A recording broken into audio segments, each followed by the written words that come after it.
Blog Talk Radio, the world's largest online radio network. Good evening, America. It's 6 p.m. in the East, and you're listening to CRF Radio, Conservative Republican Forum, sponsored by Lowry Group Properties, for Saturday, August 18th, 2012. I'm your host, Steve Rosenblum. My co-host, Daria DiGiovanni, will join us shortly. If you want to let people know about the show on Twitter, use the hashtag CRFRadio. If you have comments or questions, we do welcome your calls. The number here is 347-637-1121. Our guest tonight is former Wall Streeter, CPA, actress, stand-up comedian, conservative political satirist, and friend of the show, Ellen Karis. We'll be talking to Ellen probably in the front half of the show. We're going to talk to her about the economy. We're going to talk to her about the Ryan pick, the Ryan budget and Medicare plan, and, whatever else comes up. Ellen's a great guest and one of our earliest guests, actually. But before we get to that, let me say this. It's not been a really good week for Team Obama. And I'd love to tell you how really sorry for them I feel and how bad I am feeling for the president. But then I'd be lying, and I never lie to my listeners. No, I'm quite pleased by this, actually, and it's probably only going to get better. But in no particular order, you've got the White House press corps actually upset with the president because he hasn't sat down with any of them for an interview, although he has done interviews with People and Entertainment Weekly. In fact, the president will not even sit down with Kingles himself, Chris Matthews, who wanted to do an interview with him for MSNBC's coverage of the Democratic Convention. Now, Mitt Romney did sit down with, I believe, Chuck Todd of the White House press corps for an interview. So why can't the president? Well, we'll discuss that later. Also, we've got the president looking extremely angry and extremely desperate in his attempts to make it appear that Mitt Romney and Paul Ryan want to hurt seniors and want to end Medicare as we know it. That lie. It's not working. In fact, there was a poll in Florida that was done, and basically the question was, which plan are you more afraid of?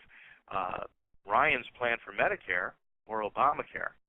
And it was Obamacare by a wide margin that they were afraid of.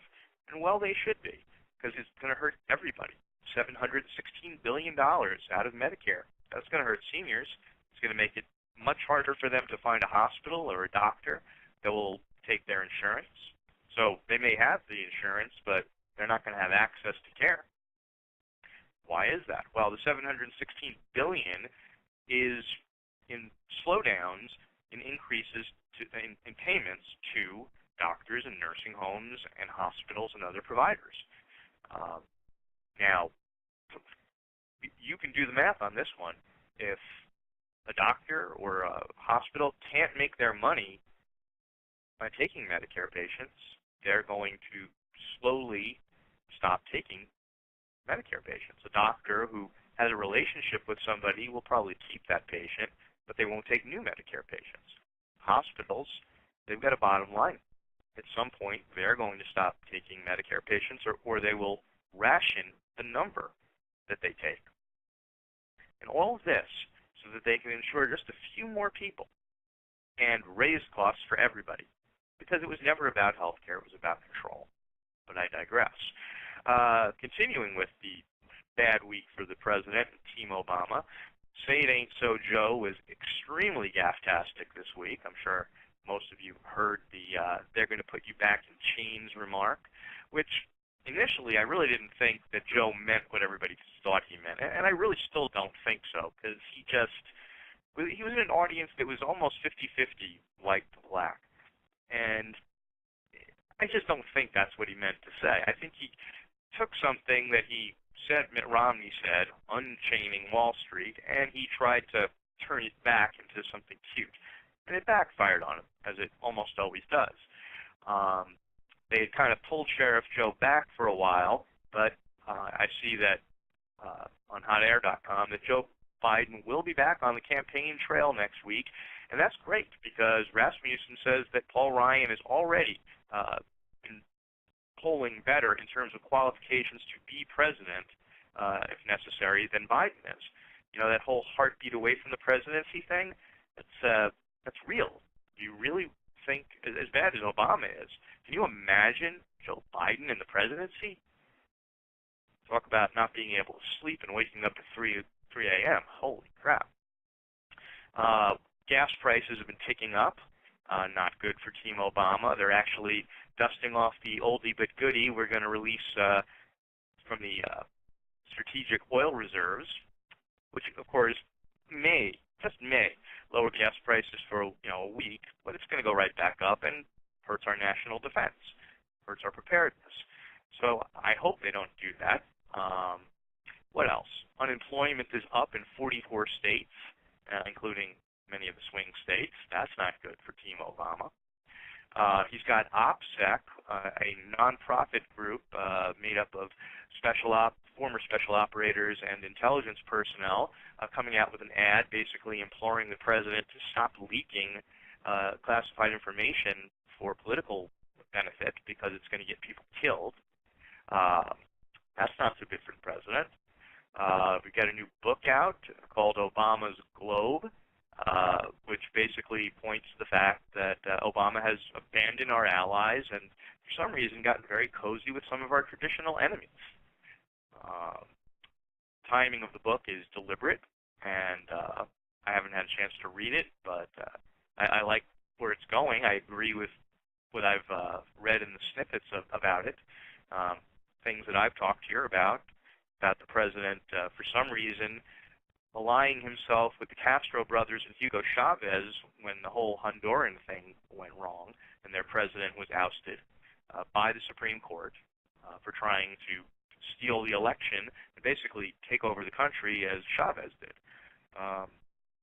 It also points to his errors in dealing with the Palestinian-Israeli situation, his ham-fisted handling of the Egyptian crisis, the so-called Arab Spring. It goes on and on. We won't rehash all of that. What else? Oh, of course, you also had Media Matters calling Navy SEALs, a word I won't use here because I don't want to insult cats. Can you imagine pacifists calling Navy SEALs that go out there and put themselves in harm's way for us anything but, well, heroes? They call them cowards. Just despicable.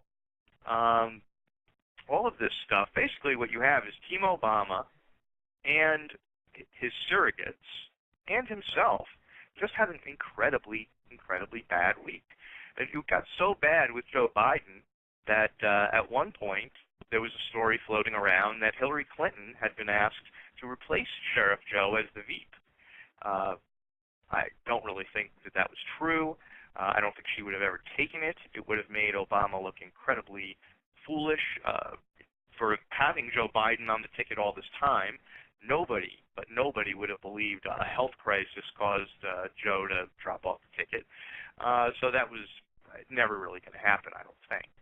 Of course, we also had a former Democratic governor going after Joe Biden and criticizing Joe Biden. That's the first black governor, Douglas Wilder.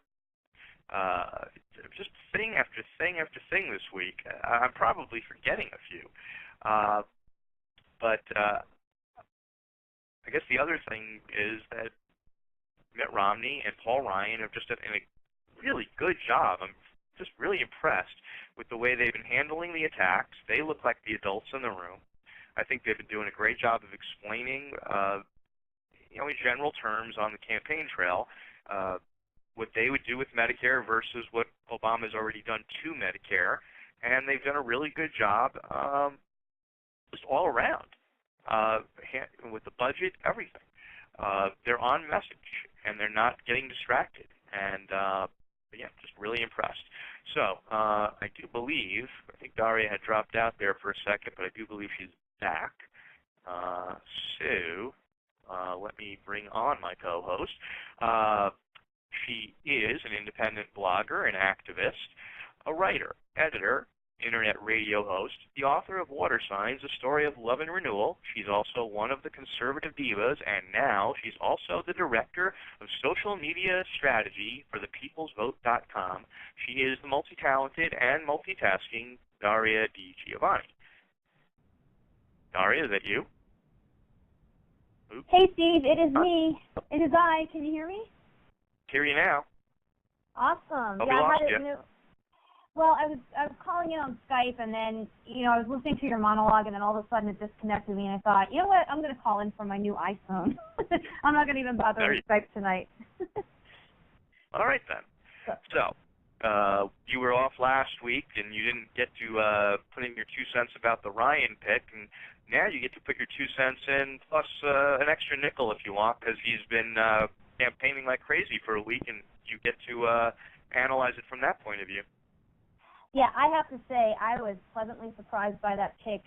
Of the choices that were being floated out there as on Romney's quote unquote short list, he was the one I liked the most. Let me put it that way.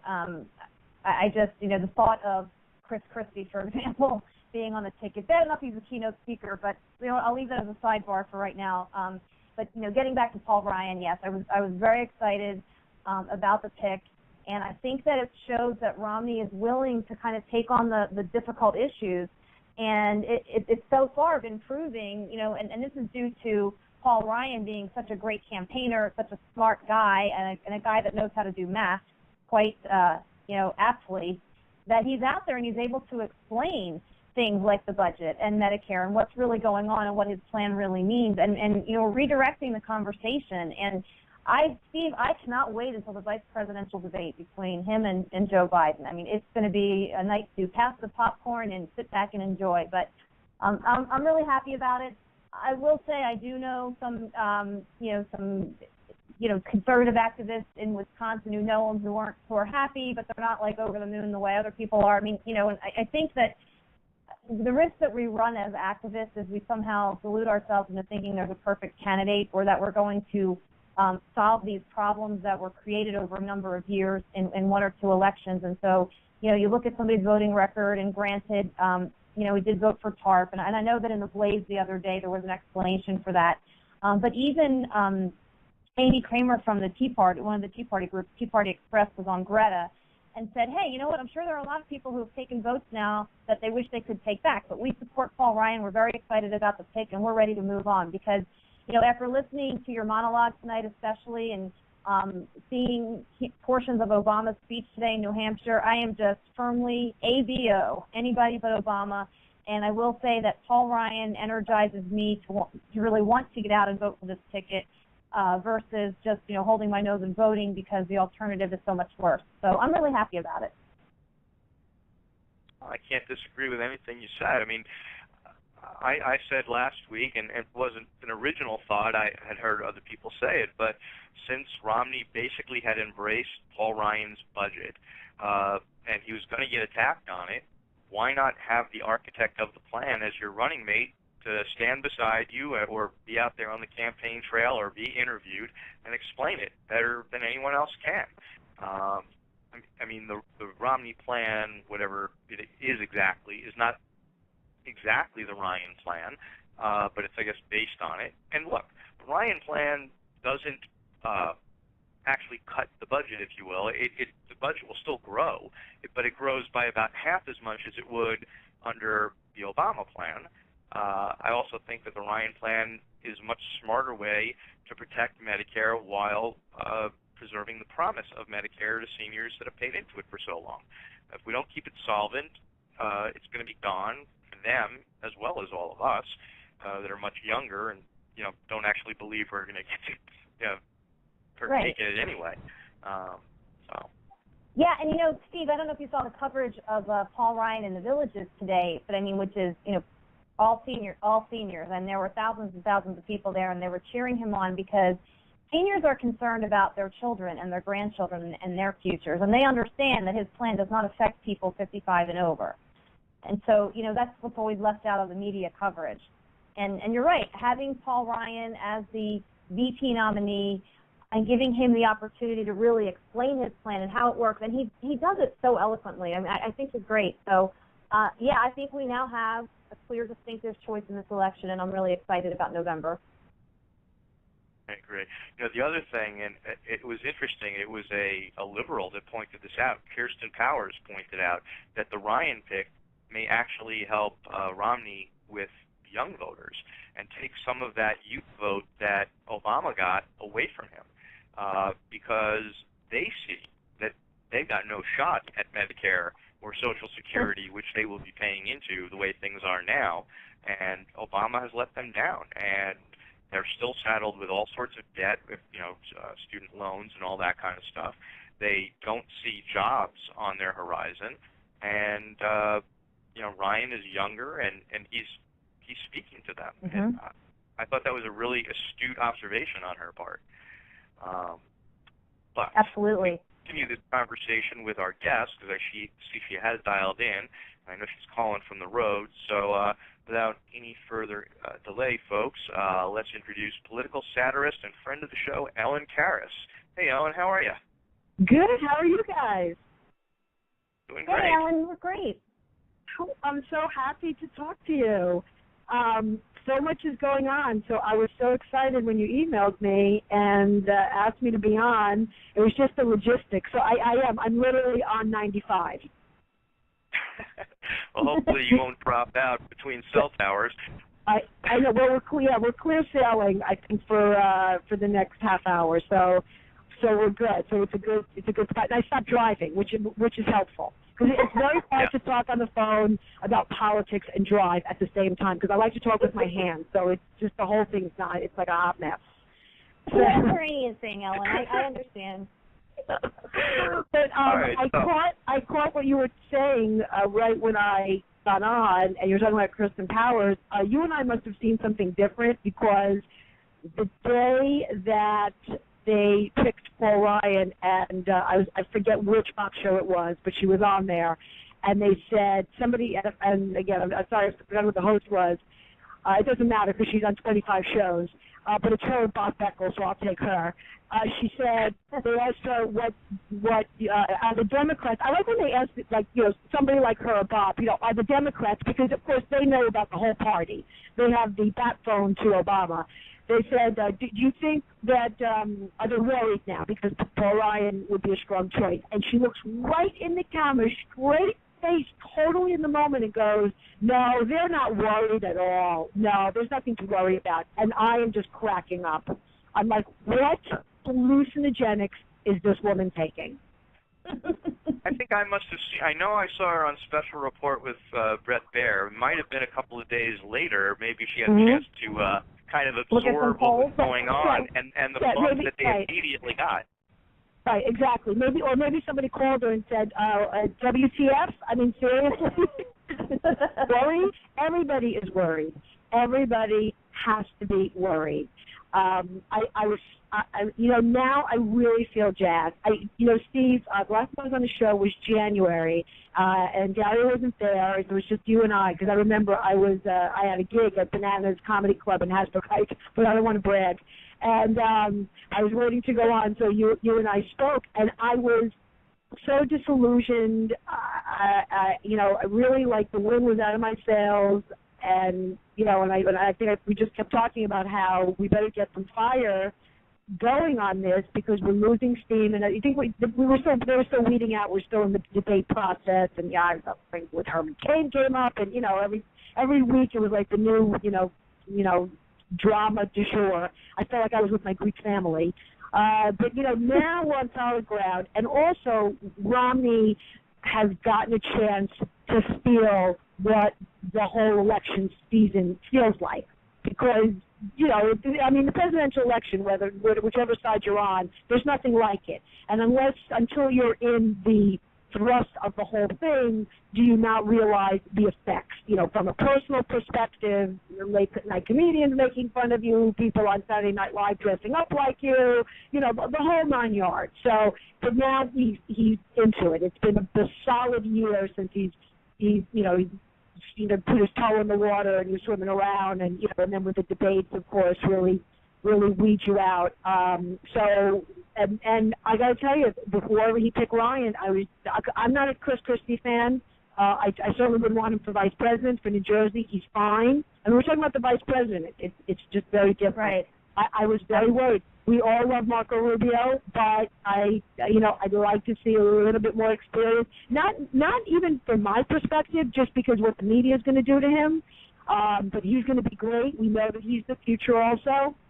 And then there were some of those other sort of miscellaneous people that were thrown around. And Jeb Bush, I always say, let the Bushes just, live the civilian life, because I think I agree. We're not going to win.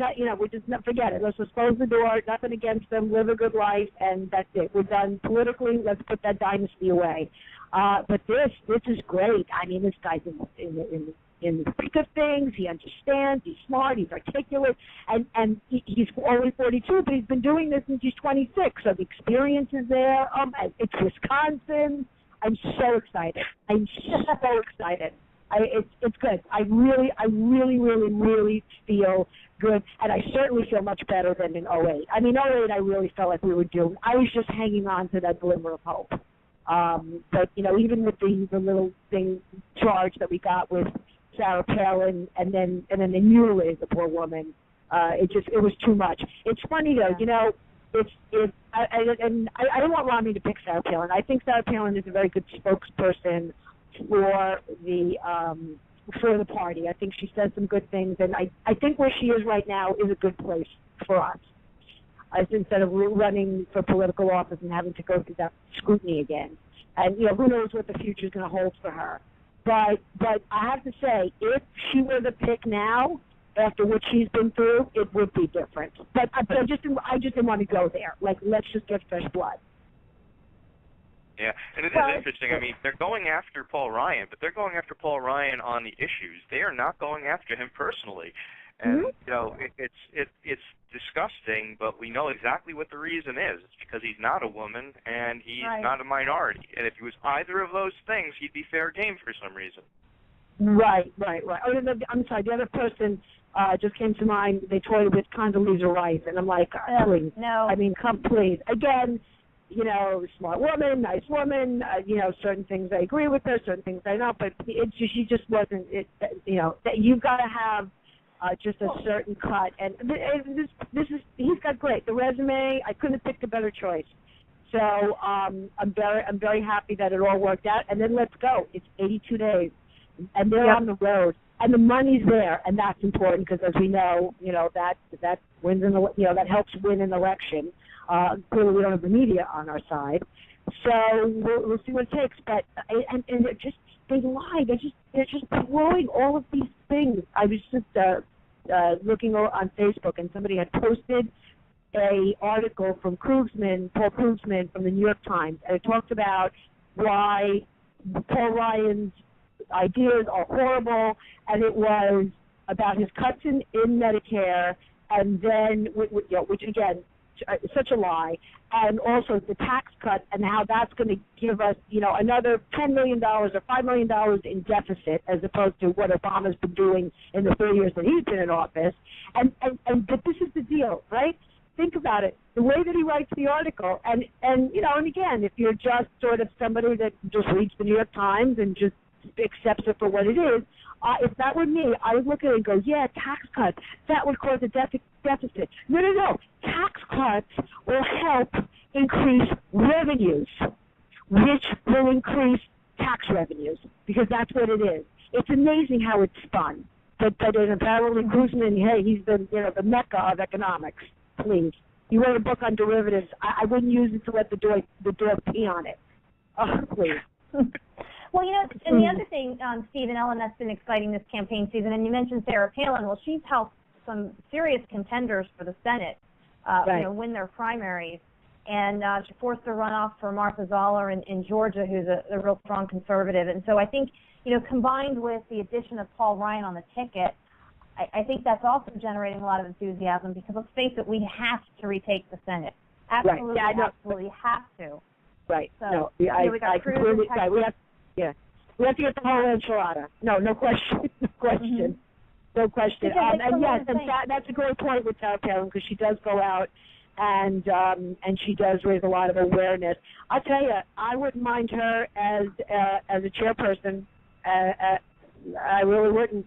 I mean, she really, she isn't afraid to speak her mind. She's really understood that she needs to be more detail-oriented in some of the things that she says, and she takes no prisoners. So I like her role as it is, for now.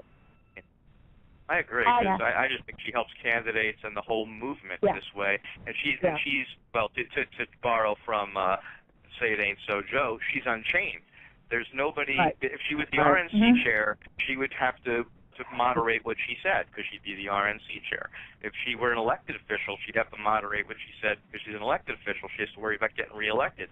In this position, she just helps people raise money and sends money to them through her PAC, and she just influences the conversation when she goes on Fox News or Newsmax or wherever, and just speaks her mind. Yeah, no, she's really become a very important role, and I think it's perfect. I mean, I really feel like everything happens for a reason, and everybody does what they do for a reason. So this was her path in helping us. But there's still a lot of work to do, and there's a lot of candidates that are cropping up that are very good. I was listening to Mark Levin the other night, and they had that woman from Florida who is running against Debbie Wasserman Schultz. I don't know if you guys have talked about her, Karen. Yeah, we know her. Oh, is that a bad thing or a good and thing? She's really bad. Oh, really? Why is? Oh boy. Okay. If Mark Levin thinks she's good, he needs to take another look, because he's wrong. Yeah, she's the one that lost to Debbie Wasserman Schultz last time, because she ran such a nasty primary that even Republicans didn't come out to vote for her. They stayed home or skipped over her. Ellen, I heard that interview too, and if I didn't know her from living in Florida, and if I was like you and just heard that interview, I would have thought, man, this woman's a bomb. So I understand how it comes across. Yeah. All right, well, then I guess I'm not going to her restaurant. Forget that, then. Oh, you don't want to. It's not her restaurant. It's her parents' restaurant. Oh, Did she say it was her on the air? No, she said it was her family. Yeah, no, she said it was her family. Yeah. She's quite a piece of work, and she's unfortunately been promoted by a blogger that everybody seems to think is wonderful, who isn't. And she's really snowed everybody, but she's going to lose big to Debbie Wasserman Schultz, unfortunately. Yeah, I mean, Debbie is disgusting, but this woman's the other side of the coin.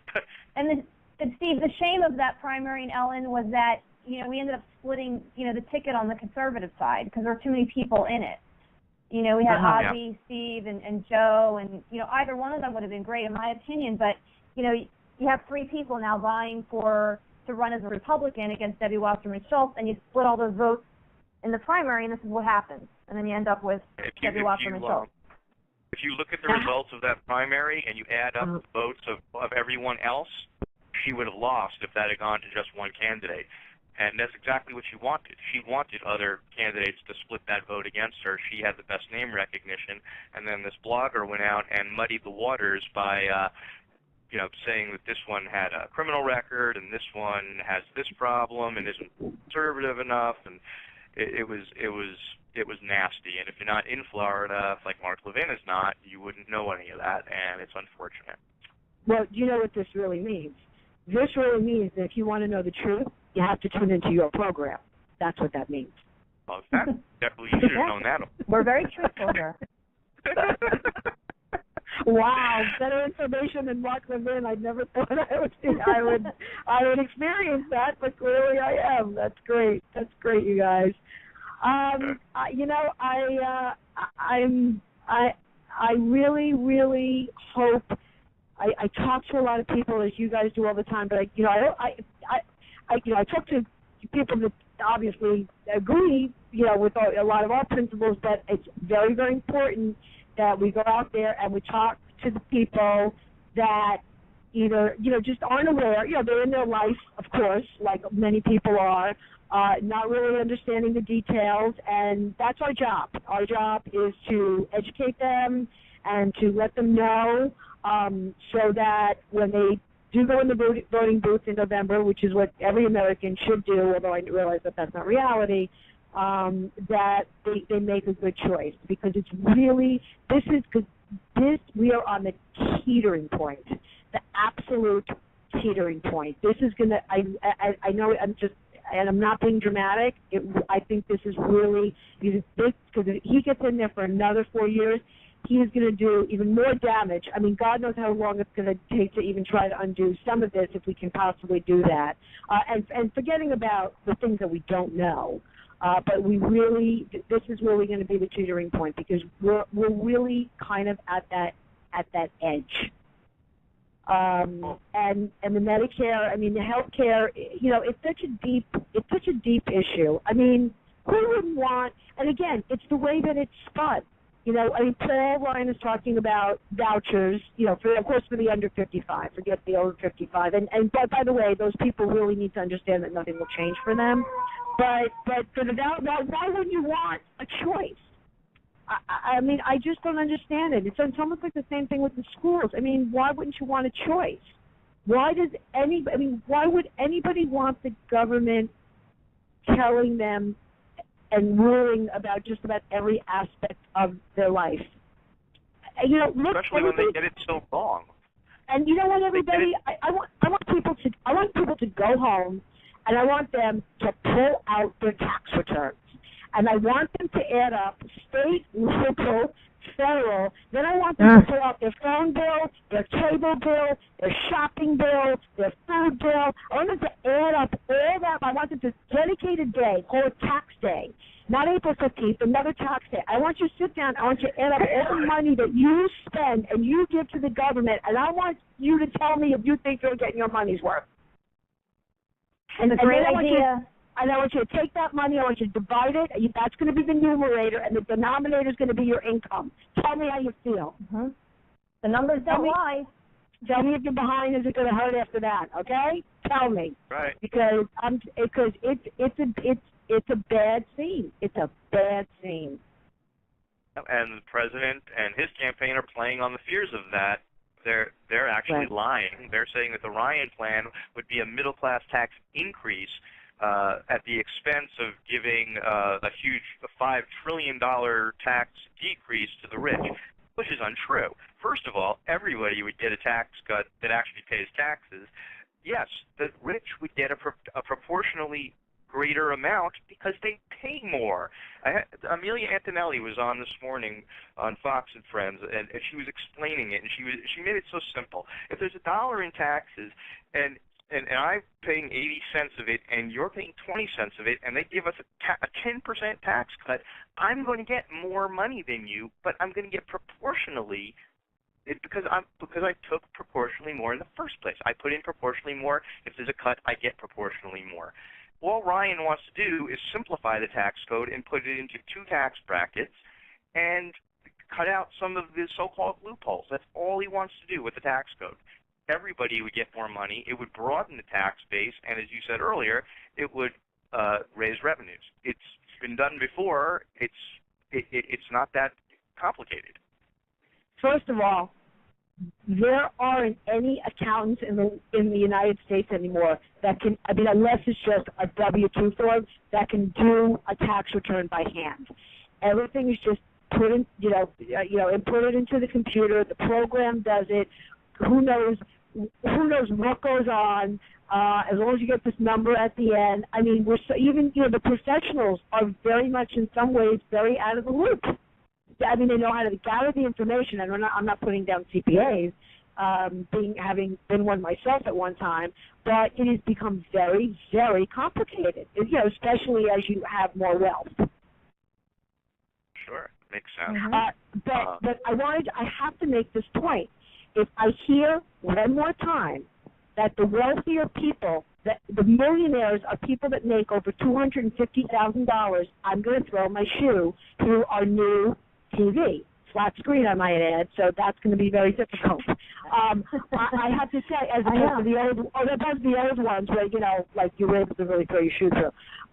Because clearly President Obama must have skipped integer class at Jakarta Junior High, okay? Because I don't know how this man can get on TV each and every day and say $250,000 and those are millionaires and with a straight face, and then the press goes and regurgitates what he says. What is going on? I can't, it just blows my mind. It just does. As far as the tax code goes and all this, the biggest, to me, and from what I remember when I used to do them, is allocation of income and also where a lot of corporations are allowed to incorporate and they wind up allocating their income offshore, and the fact that a lot of companies now do businesses offshore. So unless they're going to get some tax incentive to have companies come back to America and do business in America, we've lost that tax base. Years ago, when I was an auditor, there were many more factories, there were many more companies that are here. I guarantee if I went back, most of those companies are probably out of business or they've gone overseas. Certainly anything that's manufacturing. So somebody better come up with some other kind of idea, incentive of how we're going to get that revenue back into this country. But a very important example is the insurance companies. Insurance companies are allowed to incorporate, and a lot of them have, in Bermuda. Bermuda is not part of the United States last time I checked, and they're not paying taxes. So there's a lot. To me, that's more of the tax loopholes than, you know, how many loopholes does somebody that gets a W to a salaried income have? What loopholes are they? What are they going to do? So instead of saying that they contributed $1,000 to, you know, in donation for the Salvation Army, they put $2,000 and nobody checks the receipt. That's not a loophole, okay? That's far from a loophole. You know, it's so ridiculous, and it's very, very complicated. And there's a whole thing called the alternative minimum tax, and that's, you know, that's just a huge mess. That should just come out. And to me personally, I think that they should jack up the deductions. And I think that if you want to really get the real estate market to get a little bit, you know, hotter again, because when your income is, I think for married people it's $250 and single people it's $175,000. Those deductions, itemized deductions, like interest expense, for example, on real estate, on mortgage, which is one of the incentives of why people want to own real estate, those deductions start to fade out. And of course, you're not getting those deductions dollar for dollar. You're getting them based on your tax rate. But even after that, it starts to phase out. I'd get rid of that phase out, and I'd let people deduct, you know, use it as an itemized in its entirety. I mean, they're so stupid. They're just so stupid. And by the way, this is the IRS, and this is the same governmental branch that's going to take over Obamacare, right? Because isn't the IRS going to fall under Medicare? And so they're going to handle our medical records? Oh, my gosh. Yeah. Oh, my isn't gosh. that reassuring? Yeah. Great, isn't it? It's the whole thing, big government, bigger. I got to say one thing before I forget. Last Saturday night, we went to go see the movie 2016. I don't know if you guys have discussed it on your show yet. Yeah. Pardon?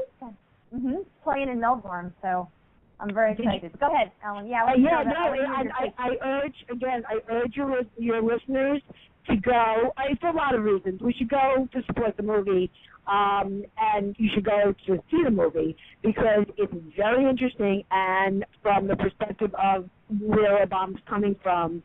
Because, you know, I mean, you know, I know probably like most people, you know, a little about his background, the Hawaii and his mother, and the absentee father. You know, like I know all that kind of stuff. I didn't read Dreams from my father. I didn't read any of his books. I have no desire.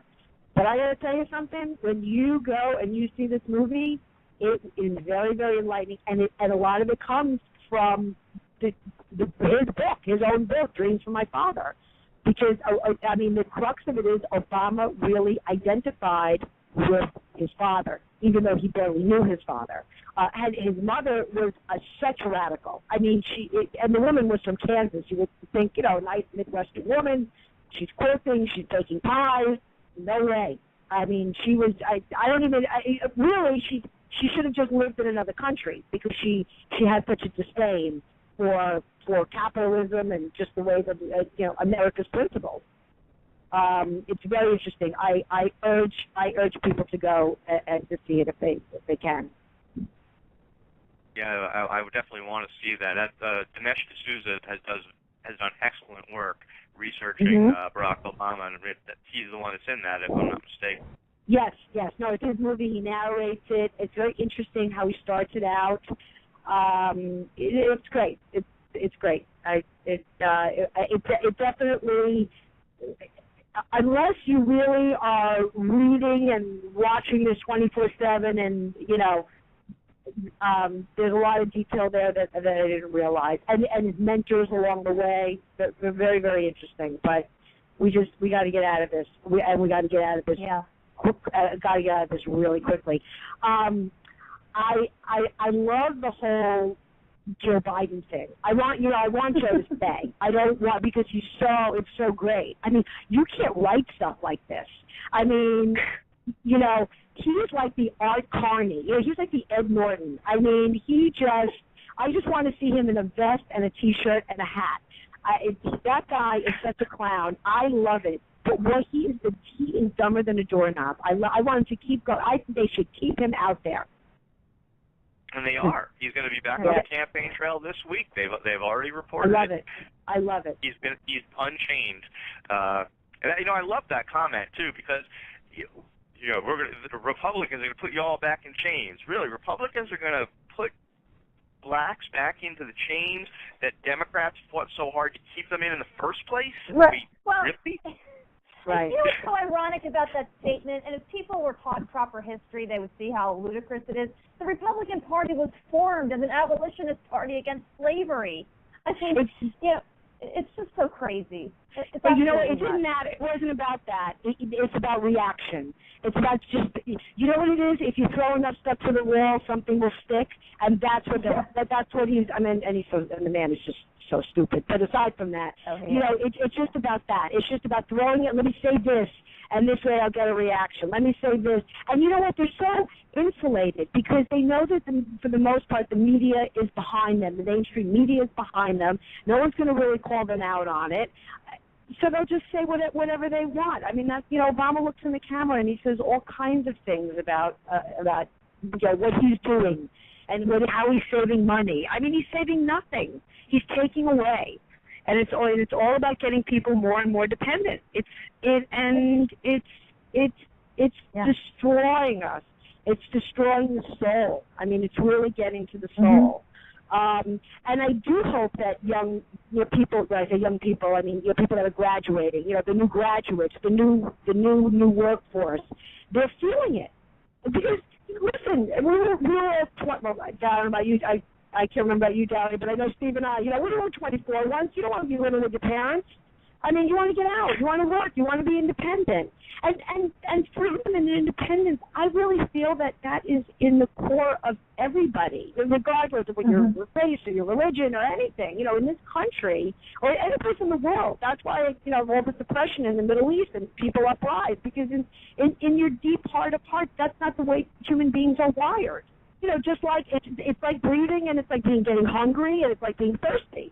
It's like you want that. You really want that. And I hope, because that's going to really, I think that's going to be the key in turning this election around. Because that was, of course, the core population that we lost the last time. And hey, do you blame them? Right? I mean, they don't have any life experience. This guy comes out, he's cool, he's hip, everybody loves him, he's on Jon Stewart, blah, blah, blah, blah, blah. And then, we had John McCain, this old goat that couldn't even step on the stage. But now it's a whole different thing. Romney's polished. He has a lot of business experience, which we need. We got Paul Ryan. He's great. He knows how to, bring home the message.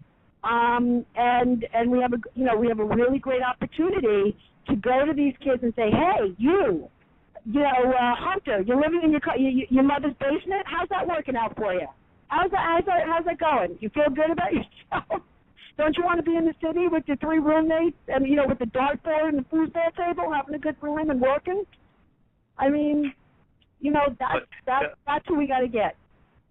Well, it depends. You know what? The truth is, it depends on the parents, actually, Ellen. If the parents are making it a 3-star hotel and cooking meals for them and doing their laundry, they probably love it there, especially since Obamacare will let them stay on their insurance till they're 26 years old. Talk about the nanny state. But, if the parents are smart, Dave Ramsey's daughter was on Fox and Friends this morning talking about just this subject. And she was giving advice to parents. She said, don't make it a 5-star hotel. Don't just think they're going to be there for 6 months. Tell them you're going to be here for 6 months. Get yourself a job and get out of my house. Make them pay some rent. Make it uncomfortable so they want to get out, and then they will. Get rid of their water bed. Get a twin bed. Oh, it's definitely a twin bed. And turn off the air conditioner. It'll be easier for them to do that when we no longer have a socialist for a president. So. Right. And they can actually get a good job and afford to pay rent, but just play devil's advocate. Not for nothing, but in this economy, if you're, starting out, you might have to flip some burgers. You might have to take a job you don't want. You know what? And they don't. And you saw it with Occupy. They don't want to do that. They don't want to take the job. How many of them were interviewed and said, hey, if we offered you a job tomorrow, today, would you get up and go take it? No. Well, I was doing that recently. A few years ago, while I was freelancing, after I got laid off from my job, I was doing freelance work and temp jobs. I mean, I have a friend who has a deli. I was delivering food on the weekends to make extra money. That wasn't above me. I did it, So yeah, that is a good point, Steve. Right. Well, but I think some of them, but then there's the ones that, they do want to hustle. They do want to get ahead.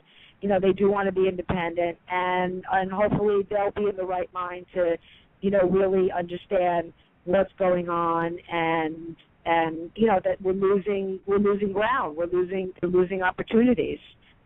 And the whole thing with unemployment, as we know, is so bogus. When I hear 8.9%, that's nowhere near what it really is. That is such hooey. Oh, it's much higher than that. But we've discussed many times on this show, especially since Daria and I were both unemployed. As soon as my unemployment benefits ended, they stopped counting me as an unemployed person, but I was still unemployed. There's a lot of people that have fallen off the benefits or are underemployed. They've got a part-time job, and they're not counted.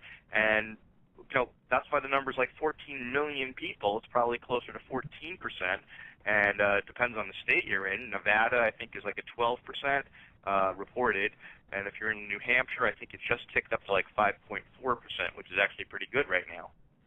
Mm-hmm. Yeah. No, it's a bad, it's a bad scene. It's a bad scene. So anyway, we have an opportunity, I think, to at least, go, to at least stop the bleeding and get us back on some type of track. There's still a lot of issues out there. There's the global issues. There's a lot of that tension. But, and even with that, too, I don't care what anybody says. Obama is not a supporter of Israel. I don't care what he says on the camera. And I'm not holding myself off to be the Mideast expert, but from what I can see with Egypt turning around, and that's a whole other ball of wax that somebody really needs to. We need to really, really address. Europe is in the toilet. Totally. That's a whole other thing. And hey, why? Because other than Germany, there's not a whole lot of capitalism going on. France, which is, and by the way, the little I've been to Europe, France, and England, and of course my homeland, Greece, which I've been to a couple times, and it's just so beautiful and, so rich with history and culture. But, when it came to, business and being on the up and up and investments and a real capitalist system, it completely fell apart. And France, my gosh, what's more beautiful than France? And look what's going on in that country, which has also become a very, very Muslim in many, many parts, which is like a whole other thing. So just not good.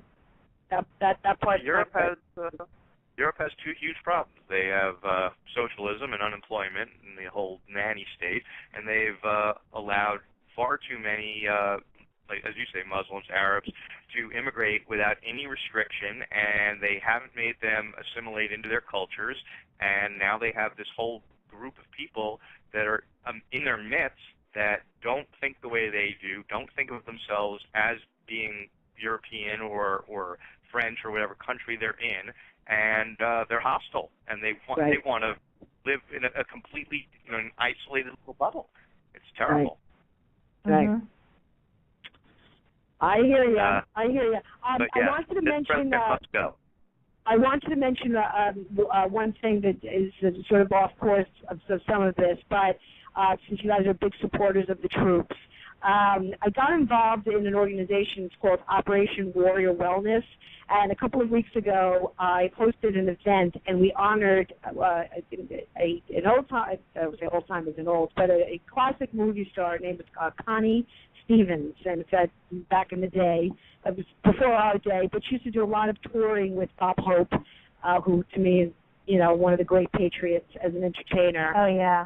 Yep. Yeah, and so we honored Connie, and it's called Operation Warrior Wellness, and it's to teach, to raise money to teach the vets how to do transcendental meditation, because it is like 100% proven that this helps them with post-traumatic stress.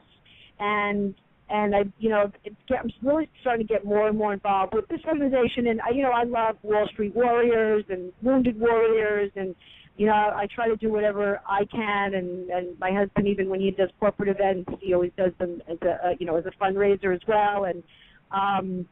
And I just want to make people, just aware of something. There's a lot of these types of organizations out there, and this one in particular, again, teaching meditation, which I actually went through the course myself, and it really is quite amazing. And I am one of the most neurotic, high-strung people ever.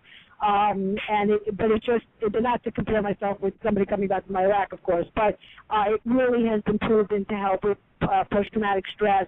A lot of vets have been doing it. They were even teaching it to kids in like inner city schools. Talk about being hostile, prisons, and it's just so great. It's called Operation Warrior Wellness. This one part of the David Lynch Foundation. David Lynch, the producer, and it's sort of a subset of his whole TM thing. So it was just something very important. I just want to mention to people, and just wherever they are, to just look into anything supporting the vets to me is good, but anything of these ages, because these guys are coming back, and talk about not having jobs also.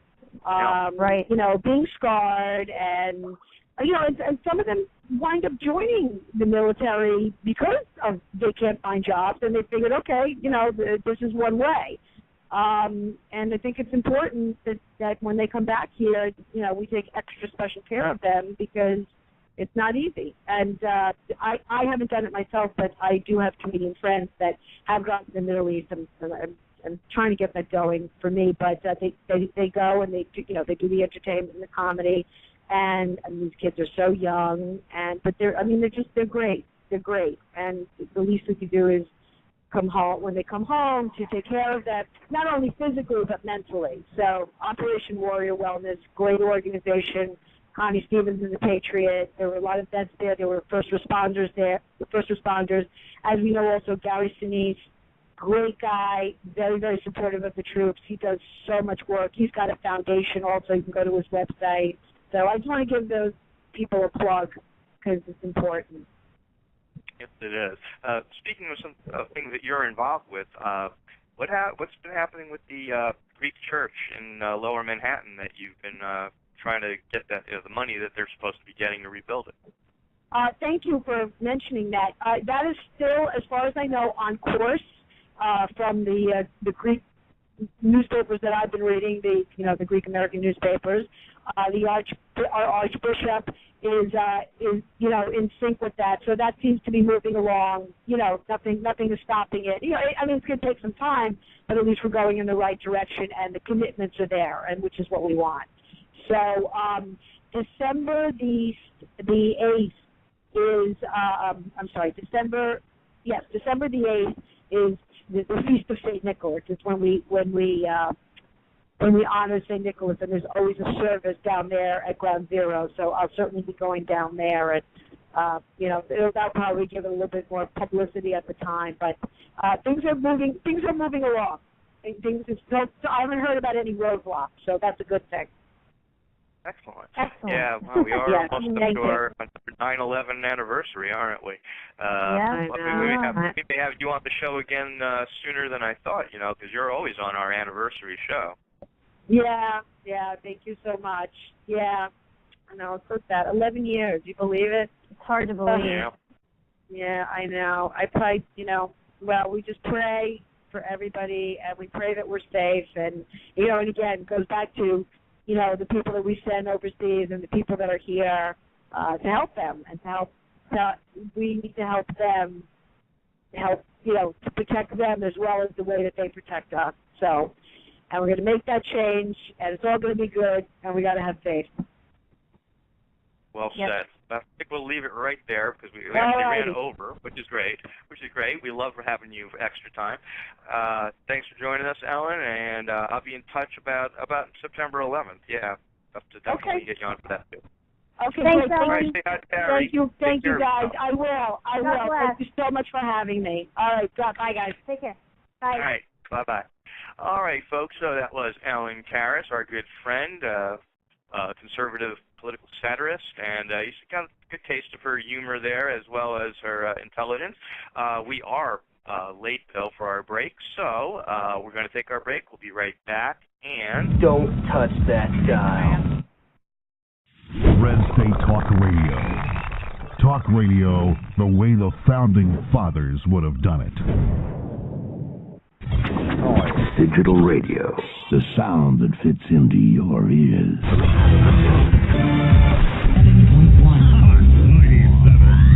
Back to back.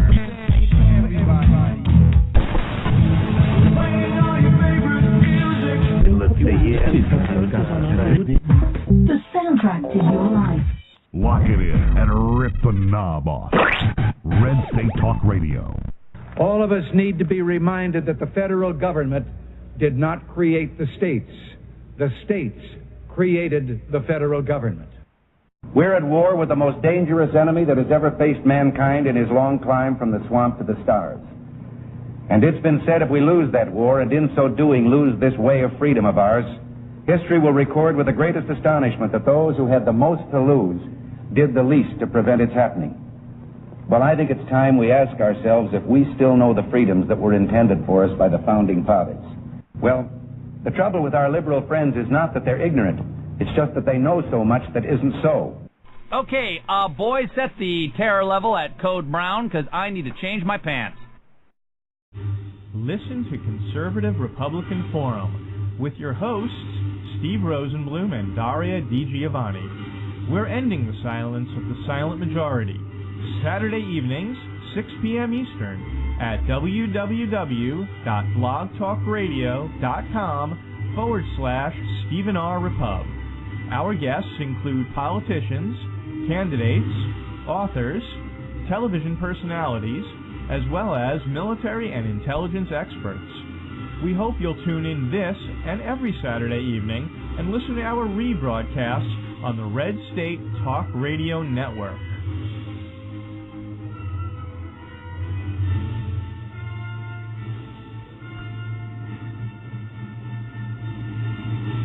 Let the liberals have the cult of personality style of leadership, but what I am concerned about as far as on the Republican side is that we don't continue with the the entitlement mentality when it comes to elevating people to the next levels of leadership. We've got to break this paradigm. We cannot continue to have the model of Bob Dole against Bill Clinton or John McCain against Barack Obama. We've got to do something totally different.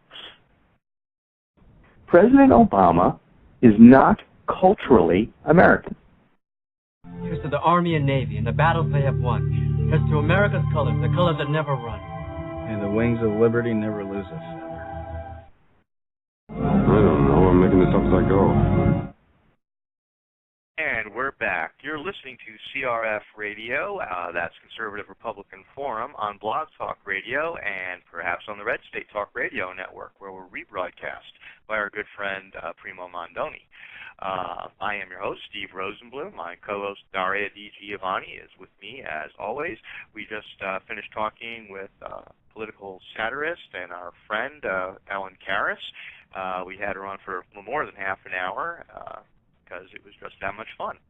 But now we're going to be a little unstructured, I guess, because we don't have a guest in the back half of the show, and we have about 25 minutes left on the air before we do the closing and whatnot. I saw this really excellent quote from Ronald Reagan, which I had not seen before, actually, and it seems just so appropriate for the times we're in right now. So I thought I'd read it. Extreme taxation, excessive controls, oppressive government, competition with business. Frustrated minorities and forgotten Americans are not the products of free enterprise. They are the residue of centralized bureaucracy, of government by a self-anointed elite. Gee, does that sound familiar at all to you, Daria? Does that sound like anything we're living through right now? Yeah. Absolutely. The man knew what he was talking about, even, 30 years ago or whenever he said that. But yeah, I mean, it's all playing out. And even, when you look at Ayn Rand too, I mean, when was Atlas Shrugged published? Like in the 50s? I mean, it's amazing. 20s, the foresight that she had. 20s? Isn't Ayn Rand from the 20s? I think the book, I don't know, I thought that the book came out in the 50s. I know that she left Russia, she escaped after the Bolshevik Revolution, and she worked in Hollywood for a while. I don't know. I'm not sure. I can look it up while I'm sitting here. But my point is, I mean, she was well ahead of her time, too. I mean, there were so many people like Reagan and Rand who saw what was going to happen and predicted everything that we're living through now. It's amazing. Isn't it interesting that that Paul Ryan is being attacked on the basis that he somehow follows the teachings of Ayn Rand? Both Barney Frank and Rachel Maddow have made that connection somehow this week. And I don't really know when Ayn Rand became so radical that it's like, it's not like he's like following the teachings of Hitler or like our president and his disciples, Chairman Mao. Yeah, Saul Alinsky, anyone? Frank Marshall Davis, anyone? Yeah, they're strangely incurious about, the literary influences in Obama's life. But, Ayn Rand, oh my gosh, they all get hysterical and start hyperventilating. It's crazy. It seems to be, when it comes to Rand, too, you get people on the left who think, oh, well, if you happen to be a Christian, Paul Ryan is Catholic, as am I, and I like Ayn Rand, too. I mean, I don't agree with her on everything, but liberals seem to think that it's not possible for someone like me or like Paul Ryan to read her book and say, you know what, yeah, I agree with her 100% economically. I don't agree with the things that she says about religion, but I respect her economic views, and I think, you know what I mean? Like, it's somehow a foreign concept to them that you can agree with somebody for 75 or 80% of the things that they say and maybe disagree with them on 20%, but still have a tremendous amount of respect for them and really promote their economic policies. It's just it's unfathomable for the left. It's really funny. Well, it's true, and you see it all the time with them. They totally attack each other on the things they don't agree with within their own party. And I guess we do it to some degree in the Republican Party, but I think that we tone it down a little bit more, I mean, most people know that I'm not a person of faith. I'm not really too concerned with any of that, and yet they also know that I'm a great defender of their freedom to worship as they please without being interfered with by the government. You don't see that kind of attitude on the left very much. You have to be in lockstep or you are just dead to them. Exactly. And speaking of religion, I mean, look, you and I had our disagreements with Mitt Romney, and they were all policy-based, all record-based. Yes, there were things we liked about him, his business expertise and so forth. But we have, policy disagreements with him, even though now, yes, we're supporting him. But look at the left and look at how they have attacked Mormonism and have, totally slandered him and his religion. And even some people, on the right. And I took issue with that because, my problems with Mitt Romney at the time had nothing to do with his Mormonism. I respect the man's right to worship or not, however he pleases. And, as I said to someone, this country was founded on religious liberty, and I think religious bigotry is one of the ugliest things out there in our culture today. And so, the attacks against his Mormonism were just really just reprehensible to me. Absolutely. And I think to some extent they're trying to do the same thing with Paul Ryan. I think especially because, Wisconsin is a big Catholic population, some of those Midwestern states. So I guess their logic in that is to try to sort of alienate him from Catholic voters who might otherwise vote for him. And if they find out that he admires Ayn Rand, that's going to be like kryptonite somehow. I don't know, but. Yeah, the attacks on Romney's Mormonism are so atrocious. I mean, first off, they didn't do that to his father, so I'm not sure why they're doing it to him. Then they attacked him for his money, because really, how do you attack a Mormon? They don't drink, they don't smoke, they don't even drink coffee and tea. Basically, he's just this clean-cut, nice guy. So somebody posted something great earlier this week about Mitt Romney, what he really did. He gave his entire inheritance from his father to charity. He volunteered for his father's gubernatorial campaign for a full year. He was an unpaid intern in his father's office for 8 years. Then he was a Mormon missionary in Paris for 2 years. He was an unpaid state president of his church for 10 years. He took no pay when he was the president of the Salt Lake City Olympics for 3 years. And he also took no salary when he was the governor of Massachusetts for 4 years. So that's 28 years of unpaid service to his country, his community, and his church. And they want to attack him because he made some money as a venture capitalist. Kind of crazy. Oh, yeah, absolutely. Well, the problem from their perspective with the Obama campaign is that, every other election Obama won up to this point has been done by really just completely dragging his opponent and their personal life through the mud. For example, unsealing, I can't remember the guy's name. I think the last name was Ryan. The guy that ironically enough, the guy that he ran against for, state senator in Illinois. I mean, they basically unsealed that guy's divorce records and put his whole, personal life on display and really smeared his character. And they don't have that opportunity here with Romney because he's been married happily to the same woman all these years. And you're right, he lives a good life. Mormons are very good people. They're very service-oriented. There's no hint of scandal in his personal life. So there's nothing for them to attack that way. So hence, they have to create all these other distractions to go after him. Which is why they're trying to get him to release more tax returns, and they made him an offer. What a silly offer this week. Well, if you release, another 2 years of tax returns, we promise we won't attack you based on anything we find in there. As if their surrogates would somehow go along with that. And it's just they must think Mitt Romney's so stupid. But meanwhile, this president has spent millions and millions of dollars to seal all of his records, his college records, his law records. I mean, he and Michelle Obama are not even attorneys anymore, and nobody ever talks about why that is. And probably those records are sealed too. But he wants Mitt Romney to be transparent.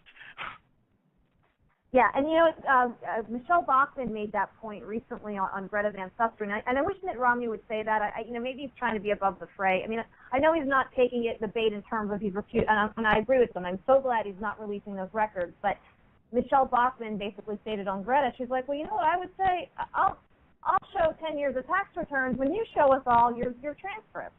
And she said it in a way where she was like, well, that's what people in my district are saying. She kind of presented it that way, and I thought, it's such a good point. But again, they just have to throw out distractions. And Steve, I didn't get a chance to ask, when Ellen was on the air, but I wanted to get your take on this too. Like, I mean, do you really believe that people are buying this absurd notion about, the whole class warfare thing? I mean, do you think that's starting to wear thin with people, especially people who are unemployed and looking for jobs? Do you think they really want to hear about how millionaires are getting a break? And I mean, because it just sounds so, it's just so bizarre to me. Now, I understand you and I and everybody listening, we all pay attention and we understand the news, but I got to believe, even to the average person, that they don't want to hear that crap anymore. Or what do you think? Well, I think that the president and his team are basically playing a strategy where they're solidifying their base, because nothing he's doing, in my view, would make an independent voter comfortable with him. Because you're right, none of this class warfare stuff I don't think is going to work for independents. I think it works for the people that are already going to vote for him. And I think what the Obama campaign is really concerned about is that their base is not energized. And the only way they seem to think they can energize their base is to get them angry. And so basically you've gone from hope and change to hate and anger and division. And it's not working because he's not moving up in the polls, and Mitt Romney is within the margin of error with him in so many of the key swing states right now. I think they've made a tactical error, but I'm not surprised by it because he can't run on any element of his record. He doesn't want to talk about Obamacare because people are starting to have the details of it ripped out, because they're getting letters from their insurance companies telling them things that they don't like your rates are going to go up a lot.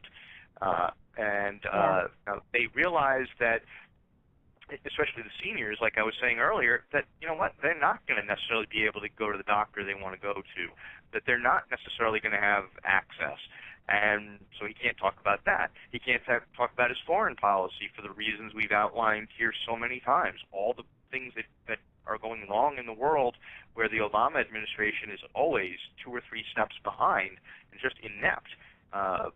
Immigration, they've tried to, by playing identity politics, they've tried to get a bump out of immigration by painting Republicans as racist and anti-immigrant and anti-Hispanic, but I don't think that's working either. Because when people saw the lines of people, the millions of people around the country, these young people lining up to get this waiver so they can stay in the country, I think people looked at that and said, wait a second, you're making it so more than a million young people who are here illegally can get jobs while Americans that are here legally and legal aliens can't find jobs? What are you, insane? How is that good for America? How is that good for people that can vote? So, no, I don't think any of this is working for him, and I love it. Yeah, me too. And like Holger points out, why aren't we talking about our $16 trillion debt, which I do wish that, that Romney and Ryan would hammer on a little bit more as well. We're talking about Romney's tax returns, and for all and what you just said makes perfect sense. I mean, it's the only, even though the strategy is not working, it's all they've got left in their bag of tricks, and so they're going to hammer that from now until November. I mean, because you're right. I mean, this is only going to alienate independents and just any really decent person who's just trying to understand what's going on here and make an informed decision. I think they're really tuning out this kind of hateful rhetoric.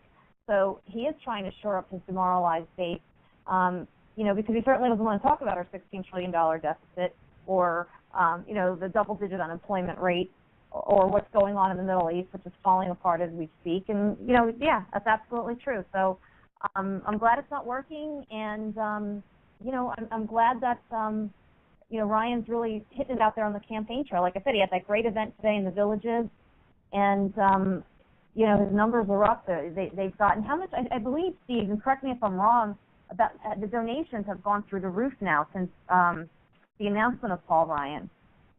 So, yes, they have. Now that the ticket's solidified, people are ready to put their money behind it. And a lot of the money is money that Obama got 4 years ago. Goldman Sachs, all of those guys gave to Obama in 2008.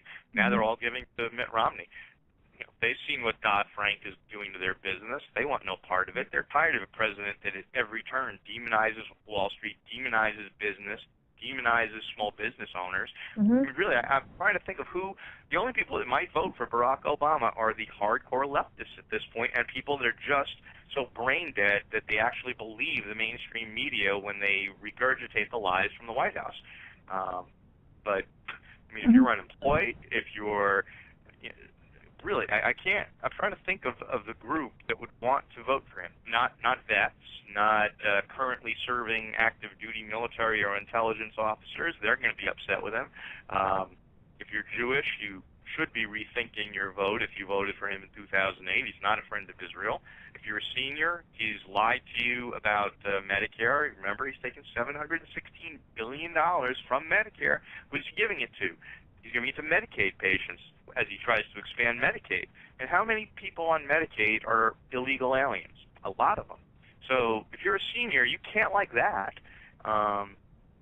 Mm-hmm. You know, small business people, Amelia Antonelli speaks to them very clearly. They don't like him because all the things that he's put into place have made it impossible for them to grow and expand and hire more people. And he's demonized them. He's demonized doctors during the Obamacare debate. You know, they want to take out your kids' tonsils because they make money doing it. You know, police officers acting stupidly. Yeah. Despicable. So, unions.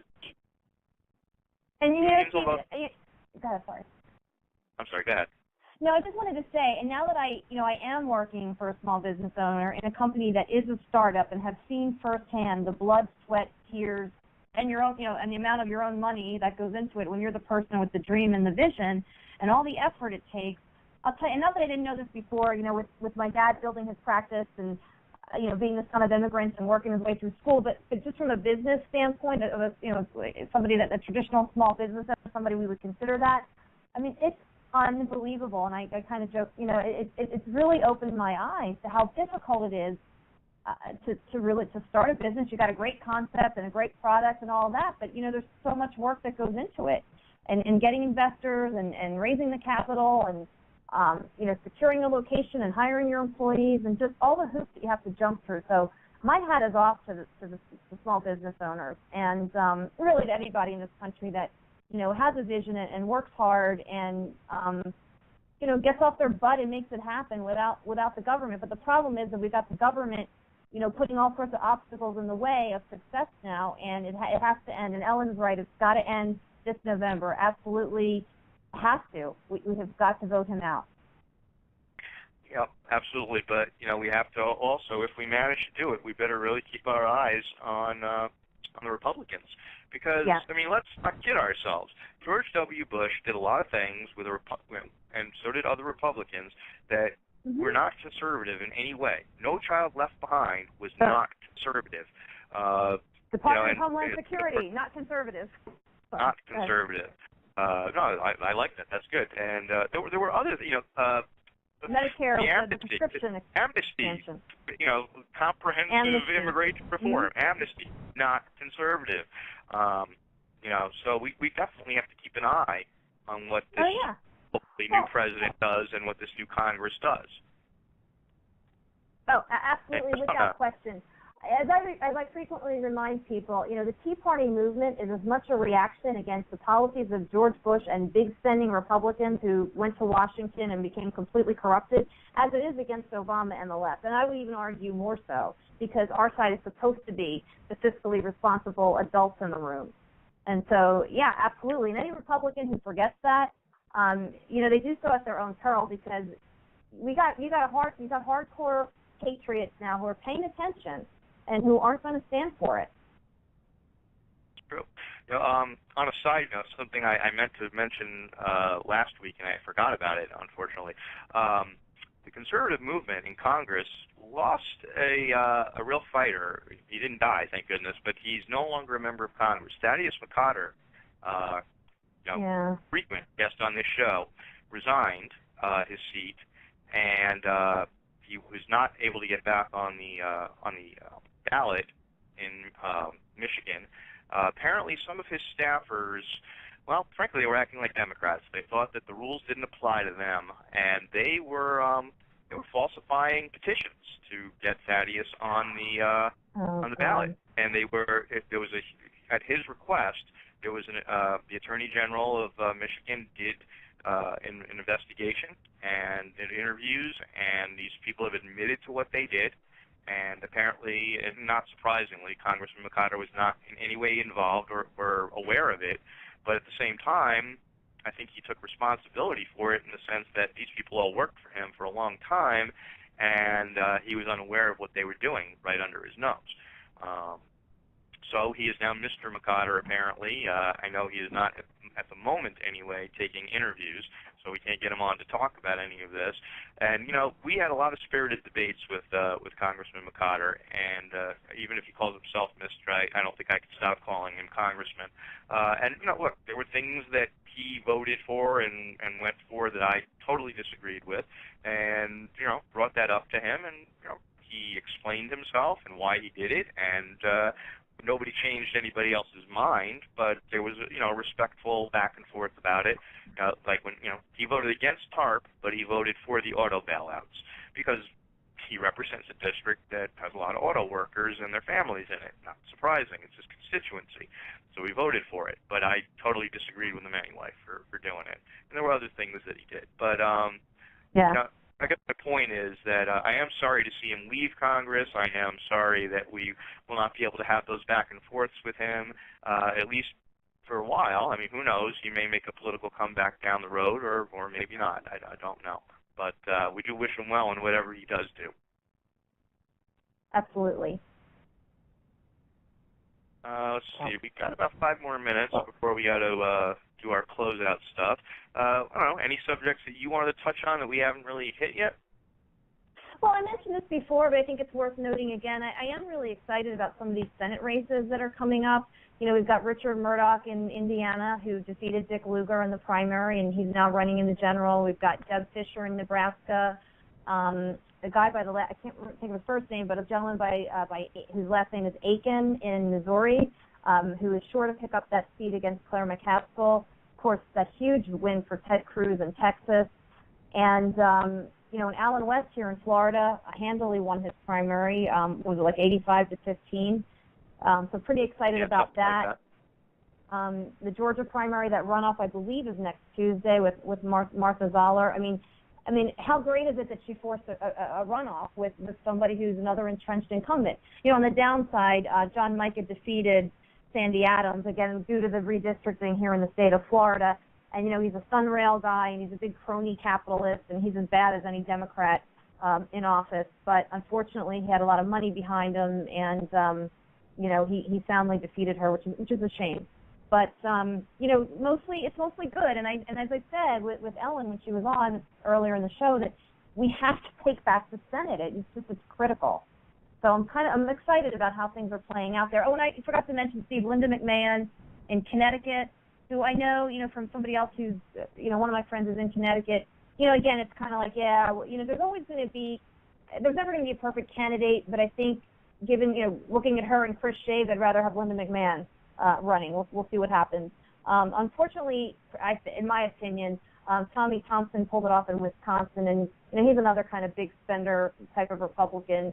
I was hoping one of the other more conservative guys that were challenging him would win. But again, I wonder if that's a case of again splitting that vote on the right instead of fielding one really good, solid conservative candidate to go up against, sort of a GOP Rockefeller type, and being able to elicit the support of the grassroots and really have a good contest where he actually stands a chance of winning, the conservative person. So, but overall, I think it's looking good for November.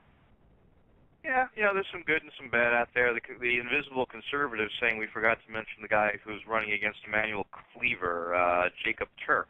I actually didn't know that Jacob Turk was running against Emmanuel Cleaver. There's 435 congressional races out there. It's very hard to pick up on all of them.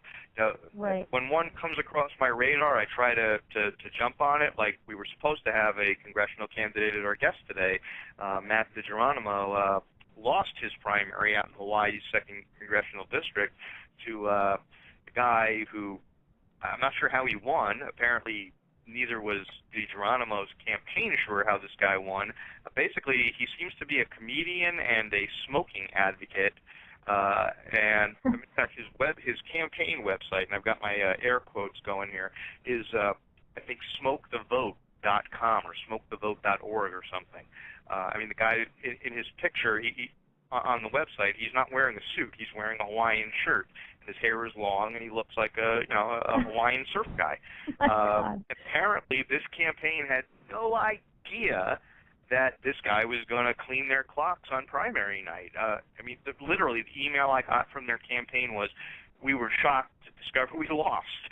And and when I asked who won, the description that I got from the campaign was, they gave me his name, and they said, I think he's in the building industry. And I already knew that wasn't true because I'd already done my research. At that point, I knew exactly how they lost. And I hate to disparage this candidate because he's a military veteran, a Navy vet, but let's face it, just being a vet doesn't make you infallible, and he may very well have been right on the issues, but apparently he did not put together a great campaign staff, and they didn't do their opposition research, and they weren't prepared. And that's a shame. That makes all the difference. Yeah. But, for sure. Like I said, I don't want to disparage the guy. I'm just saying, and they still wanted to be a guest on the show. They want us to have him on, and I thought about it, but I said, this is not what we're doing. We're not having candidates that are no longer candidates on this show. That's not part of what we do here. But folks, if you do have candidates, like I said, there's 435 congressional races going on out there. If you know a good conservative Republican candidate that isn't getting coverage, the Grassroots Candidate Series is for them. So either give us the name and the district, and we'll get in touch ourselves if we can. If you have a contact in the campaign, if you're working on the campaign yourself, as many activists are, let us know. We're always looking for good candidates to have on. Anyways, we are down to about 4 minutes, Daria, so it's your time to let everybody know what you're doing when you're not here. Well, I'm very excited to have finally made the move to Brevard County, Florida for my new job with thepeoplesvote.com. And please, everyone, if you haven't already registered, please go to the website, check it out, and register today.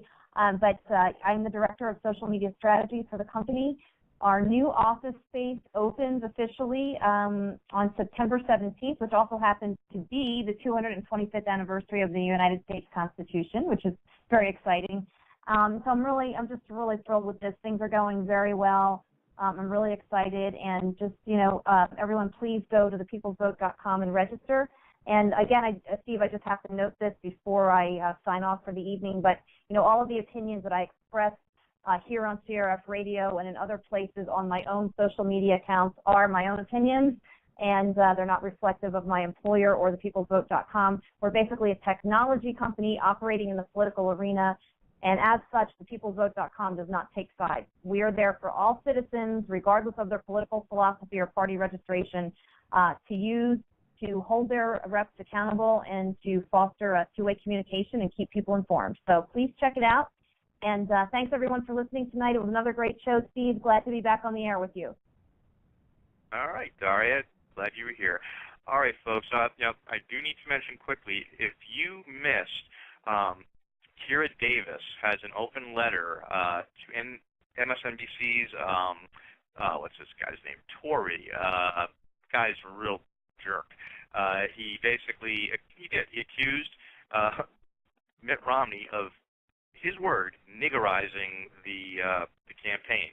Kira Davis, who happens to be a young black female conservative, has this great open letter video. It's posted on hotair.com. I'm actually posting it in the chat room right now for those of you that are in the chat room. But if you're not, go to the hotair.com archives for August 17th. And you should listen to Kira Davis' show, too. She's great. Anyways, I want to thank our sponsor, Lowry Group Properties, operators of 3 assisted living facilities in South Florida with locations in Bradenton, Homestead, and Sebring. You can learn more about them at www.lgp-alf.com. The music you hear at the opening and closing of the show is used by permission of the artist, my friend Shannon Kerfman.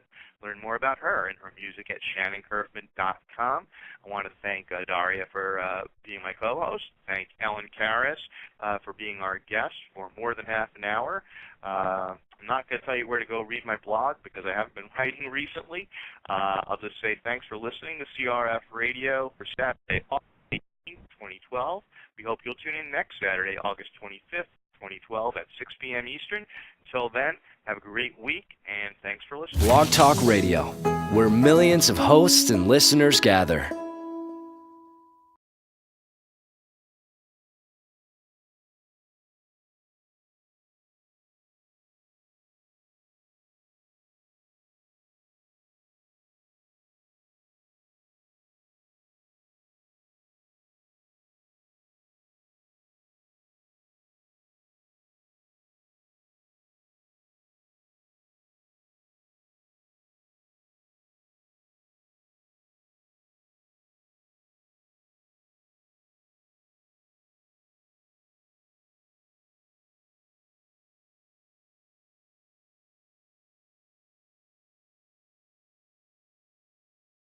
seeing portions of Obama's speech today in New Hampshire, I am just firmly ABO, anybody but Obama. And I will say that Paul Ryan energizes me to really want to get out and vote for this ticket versus just, holding my nose and voting because the alternative is so much worse. So I'm really happy about it. I can't disagree with anything you said. I mean, I said last week, and it wasn't an original thought, I had heard other people say it, but since Romney basically had embraced Paul Ryan's budget, and he was going to get attacked on it, why not have the architect of the plan as your running mate to stand beside you or be out there on the campaign trail or be interviewed and explain it better than anyone else can? I mean, the Romney plan, whatever it is exactly, is not exactly the Ryan plan, but it's, I guess, based on it. And look, the Ryan plan doesn't actually cut the budget, if you will. The budget will still grow, but it grows by about half as much as it would under the Obama plan. I also think that the Ryan plan is a much smarter way to protect Medicare while preserving the promise of Medicare to seniors that have paid into it for so long. If we don't keep it solvent, it's going to be gone for them as well as all of us that are much younger and don't actually believe we're going to get take it anyway. Yeah, and Steve, I don't know if you saw the coverage of Paul Ryan in the Villages today, but I mean, which is all seniors, and there were thousands and thousands of people there, and they were cheering him on because seniors are concerned about their children and their grandchildren and their futures, and they understand that his plan does not affect people 55 and over. And so, that's what's always left out of the media coverage.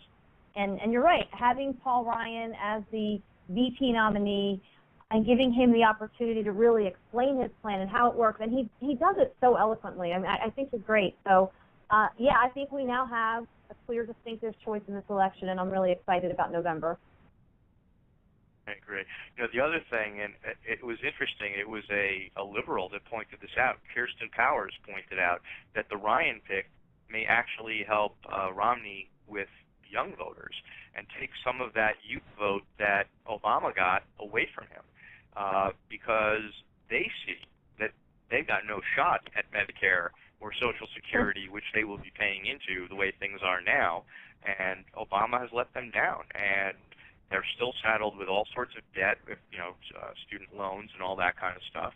They don't see jobs on their horizon, and Ryan is younger, and he's speaking to them. Mm-hmm. And I thought that was a really astute observation on her part. But absolutely. Continue this conversation with our guest because I see she has dialed in. I know she's calling from the road, so without any further delay, folks, let's introduce political satirist and friend of the show called Obama's Globe, which basically points to the fact that Obama has abandoned our allies and for some reason gotten very cozy with some of our traditional enemies. Timing of the book is deliberate, and I haven't had a chance to read it, but I like where it's going. I agree with what I've read in the snippets about it, things that I've talked here about the president, for some reason, allying himself with the Castro brothers and Hugo Chavez when the whole Honduran thing went wrong and their president was ousted by the Supreme Court for trying to steal the election and basically take over the country as Chavez did. It also points to his errors in dealing with the Palestinian-Israeli situation, his ham-fisted handling of the Egyptian crisis, the so-called Arab Spring. It goes on and on. We won't rehash all of that. What else? Oh, of course, you also had Media Matters calling Navy SEALs a word I won't use here because I don't want to insult cats. Can you imagine pacifists calling Navy SEALs that go out there and put themselves in harm's way for us anything but, well, heroes? They call them cowards. Just despicable.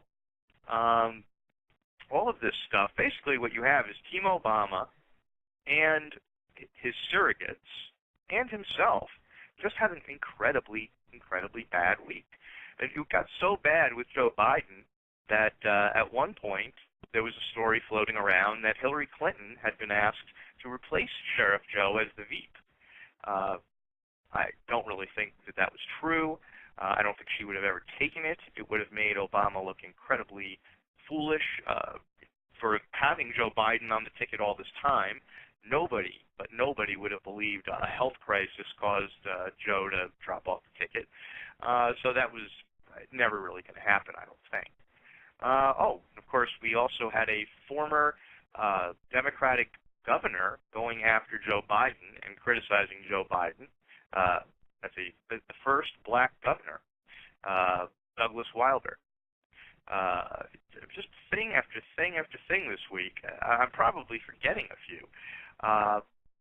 But I guess the other thing is that Mitt Romney and Paul Ryan have just done a really good job. I'm just really impressed with the way they've been handling the attacks. They look like the adults in the room. I think they've been doing a great job of explaining, in general terms on the campaign trail, what they would do with Medicare versus what Obama's already done to Medicare. And they've done a really good job just all around with the budget, everything. They're on message, and they're not getting distracted. And, yeah, just really impressed. So I do believe, I think Daria had dropped out there for a second, but I do believe she's back. So let me bring on my co-host. She is an independent blogger and activist, a writer, editor, internet radio host, the author of Water Signs, A Story of Love and Renewal. She's also one of the conservative divas, and now she's also the director of social media strategy for thepeoplesvote.com. She is the multi-talented and multitasking Daria DiGiovanni. Daria, is that you? Oops. Hey, Steve, it is me. It is I. Can you hear me? Hear you now. Awesome. We lost you. Well, I was calling in on Skype, and then, I was listening to your monologue, and then all of a sudden it disconnected me, and I thought, you know what, I'm going to call in from my new iPhone. I'm not going to even bother with Skype tonight. All right, then. So, you were off last week, and you didn't get to put in your 2 cents about the Ryan pick, and now you get to put your 2 cents in, plus an extra nickel if you want, because he's been campaigning like crazy for a week, and you get to analyze it from that point of view. Yeah, I have to say I was pleasantly surprised by that pick. Of the choices that were being floated out there as on Romney's quote unquote short list, he was the one I liked the most. Let me put it that way. I just the thought of Chris Christie, for example, being on the ticket. Bad enough he's a keynote speaker, but I'll leave that as a sidebar for right now. But getting back to Paul Ryan, yes, I was very excited about the pick. And I think that it shows that Romney is willing to kind of take on the difficult issues. And it's so far been proving, and this is due to Paul Ryan being such a great campaigner, such a smart guy, and a guy that knows how to do math quite, aptly, that he's out there and he's able to explain things like the budget and Medicare and what's really going on and what his plan really means and redirecting the conversation. And Steve, I cannot wait until the vice presidential debate between him and Joe Biden. I mean, it's going to be a night to pass the popcorn and sit back and enjoy. But I'm really happy about it. I will say I do know some conservative activists in Wisconsin who know him who are happy, but they're not like over the moon the way other people are. I mean, and I think that the risk that we run as activists is we somehow delude ourselves into thinking there's a perfect candidate or that we're going to solve these problems that were created over a number of years in 1 or 2 elections. And so, you look at somebody's voting record, and granted, we did vote for TARP, and I know that in the Blaze the other day there was an explanation for that. But even Amy Kramer from the Tea Party, one of the Tea Party groups, Tea Party Express, was on Greta and said, hey, you know what, I'm sure there are a lot of people who have taken votes now that they wish they could take back, but we support Paul Ryan, we're very excited about the pick, and we're ready to move on because after listening to your monologue tonight especially, and Blog Talk Radio, the world's largest online radio network. Good evening, America. It's 6 p.m. in the East, and you're listening to CRF Radio, Conservative Republican Forum, sponsored by Lowry Group Properties, for Saturday, August 18th, 2012. I'm your host, Steve Rosenblum. My co-host, Daria DiGiovanni, will join us shortly. If you want to let people know about the show on Twitter, use the hashtag CRF Radio. If you have comments or questions, we do welcome your calls. The number here is 347-637-1121. Our guest tonight is former Wall Streeter, CPA, actress, stand-up comedian, conservative political satirist, and friend of the show, Ellen Karis. We'll be talking to Ellen probably in the front half of the show. We're going to talk to her about the economy. We're going to talk to her about the Ryan pick, the Ryan budget, and Medicare plan, and, well, whatever else comes up. Ellen's a great guest and one of our earliest guests, actually. But before we get to that, let me say this. It's not been a really good week for Team Obama. And I'd love to tell you how really sorry for them I feel and how bad I am feeling for the president, but then I'd be lying, and I never lie to my listeners. No, I'm quite pleased by this, actually, and it's probably only going to get better. But in no particular order, you've got the White House press corps actually upset with the president because he hasn't sat down with any of them for an interview, although he has done interviews with People and Entertainment Weekly. In fact, the president will not even sit down with Kingles himself, Chris Matthews, who wanted to do an interview with him for MSNBC's coverage of the Democratic Convention. Now, Mitt Romney did sit down with, I believe, Chuck Todd of the White House press corps for an interview. So why can't the president? Well, we'll discuss that later. Also, we've got the president looking extremely angry and extremely desperate in his attempts to make it appear that Mitt Romney and Paul Ryan want to hurt seniors and want to end Medicare as we know it. That lie. It's not working. In fact, there was a poll in Florida that was done, and basically the question was, which plan are you more afraid of? Ryan's plan for Medicare or Obamacare? And it was Obamacare by a wide margin that they were afraid of. And well, they should be, because it's going to hurt everybody. $716 billion out of Medicare. That's going to hurt seniors. It's going to make it much harder for them to find a hospital or a doctor that will take their insurance. So they may have the insurance, but they're not going to have access to care. Why is that? Well, the $716 billion is in slowdowns in increases in payments to doctors and nursing homes and hospitals and other providers. Now, you can do the math on this one. If a doctor or a hospital can't make their money by taking Medicare patients, they're going to slowly stop taking Medicare patients. A doctor who has a relationship with somebody will probably keep that patient, but they won't take new Medicare patients. Hospitals, they've got a bottom line. At some point, they're going to stop taking Medicare patients, or they will ration the number that they take. And all of this so that they can insure just a few more people and raise costs for everybody. Because it was never about health care, it was about control. But I digress. Continuing with the bad week for the president and Team Obama, Say It Ain't So Joe was extremely gafftastic this week. I'm sure most of you heard the they're going to put you back in chains remark, which initially I really didn't think that Joe meant what everybody thought he meant. And I really still don't think so, because he was in an audience that was almost 50-50 white to black. And I just don't think that's what he meant to say. I think he took something that he said Mitt Romney said, unchaining Wall Street, and he tried to turn it back into something cute. And it backfired on him, as it almost always does. They had kind of pulled Sheriff Joe back for a while, but I see that on hotair.com that Joe Biden will be back on the campaign trail next week, and that's great because Rasmussen says that Paul Ryan is already polling better in terms of qualifications to be president, if necessary, than Biden is. You know, that whole heartbeat away from the presidency thing, that's real. Do you really think, as bad as Obama is, can you imagine Joe Biden in the presidency? Talk about not being able to sleep and waking up at 3 a.m. Holy crap. Gas prices have been ticking up.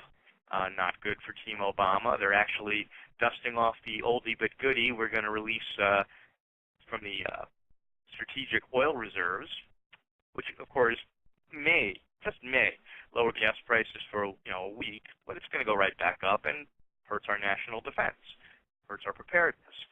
So I hope they don't do that. What else? Unemployment is up in 44 states, including many of the swing states. That's not good for Team Obama. He's got OPSEC, a nonprofit group made up of former special operators and intelligence personnel, coming out with an ad basically imploring the president to stop leaking classified information for political benefit because it's going to get people killed. That's not so good for the president. We've got a new book out.